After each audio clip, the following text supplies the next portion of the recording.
Hello. तो आज हम जानेंगे मौर्य उत्तर काल के बारे में। फर्स्ट थिंग ये जान लेना बहुत ज़रूरी है कि ये कब से कब तक का था। तो 200 से ईस्वी से लेकर 300 ईस्वी तक ये काल रहा, लगभग 100 वर्ष। जब मौर्य साम्राज्य का पतन हुआ तो उत्तर भारत में क्रमशः शुंग और कण्व वंश और दक्षिण भारत में सातवाहन और चेदी वंश का उदय हुआ। इसी युग में उत्तर भारत पर यवन, शक, पार्थियन और कुषाण विदेशी आक्रांताओं का आक्रमण भी हुआ और वे लगभग उत्तर पश्चिम सीमा मध्य भारत के बहुत बड़े हिस्से पर अपना अधिकार उन्होंने जमा लिया। इसके परिणाम स्वरूप हुआ क्या होगा? पहली बात, प्रशासनिक व्यवस्था में परिवर्तन हुए होंगे। सामाजिक और धार्मिक, कला, साहित्य सब में कुछ ना कुछ परिवर्तन हुए और एक बहुत व्यापक तौर पे हुए थे ये परिवर्तन। तो हमें किसी भी चीज़ को पढ़ने से पहले ये जान लेना चाहिए कि हम उस टॉपिक के अंतर्गत पढ़ क्या रहे हैं, उस लेसन के थ्रू हम जानेंगे क्या। पहले जब हम ये जान लेंगे तो हमारे लिए पढ़ना और याद करना दोनों आसान हो जाएंगे।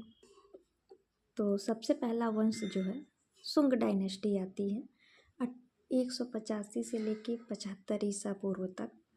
मौर्य के पश्चात शुंग आए, ये मालूम है। शुंग वंश की स्थापना किसने की? तो पुष्यमित्र ने की। ये जो था, ये मौर्य साम्राज्य का जो अंतिम शासक था बृहद्रथ, उसकी हत्या करके ये शासक बना।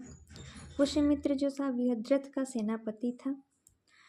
वस्तुतः शुंग काल में कुल 10 शासक हुए जिन्होंने लगभग 112 साल तक शासन किया और इस वंश का अंतिम जो शासक था देवभूति था। अब शुंग वंश को जानने के लिए दो प्रमुख स्रोत हैं हमारे पास, एक साहित्यिक और एक पुरातात्विक। ये ऐसे तो नहीं इम्पोर्टेंट लग रहा है, लेकिन एग्जाम में लगभग कहीं ना कहीं ये ज़रूर पूछ लेता है कि किस बुक में, किस लेख में इस वंश की या इस राजा की चर्चा होती है। तो सबसे पहला स्रोत आता है साहित्यिक स्रोत। पहला है पुराण। पुराण में भी कौन से पुराण में इनका वर्णन है? मत्स्य, वायु और ब्रह्मांड पुराण में पुष्यमित्र शुंग को शुंग वंश का संस्थापक कहा गया है। पतंजलि जो थे उन्होंने महाभाष्य लिखा। एक्चुअली ये पुष्यमित्र के राजपुरोहित थे, तो जाहिर सी बात है उनके बुक में पुष्यमित्र शुंग का होना जरूरी है। और इस किताब में यवन आक्रमण और अश्वमेध यज्ञ का भी उल्लेख किया गया है। फिर एक थे बाणभट्ट, उन्होंने हर्षचरित लिखा। हर्षचरित में पुष्यमित्र को अनार्य कहा गया था और बृहद्रथ को प्रज्ञा दुर्बल शासक कहा गया। कात्यायन एक लेखक थे, उनका गार्गी संहिता था, एक ज्योतिष ग्रंथ था, उसमें यवनों के आक्रमण का भी उल्लेख हुआ है। दिव्यदान एक बौद्ध ग्रंथ था जिसमें पुष्यमित्र शुंग को मौर्य वंश का अंतिम शासक और बौद्ध धर्म का संहारक कहा गया है। कालिदास ने मालविका अग्निमित्रम नाटक लिखी, उसमें पुष्यमित्र का जो पुत्र था अग्निमित्र को विदिशा के शासक यानी राज्यपाल के रूप में उन्होंने उल्लेखित किया है। दूसरा स्रोत है हमारे पास पुरातात्विक स्रोत।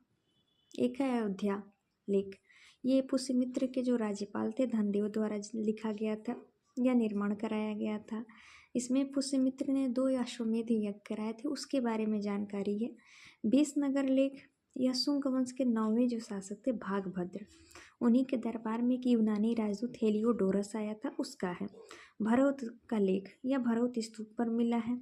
शुंग काल की कुछ मुद्राएं कौशाम्बी, अहिच्छत्र और अयोध्या और मथुरा से प्राप्त हुई हैं।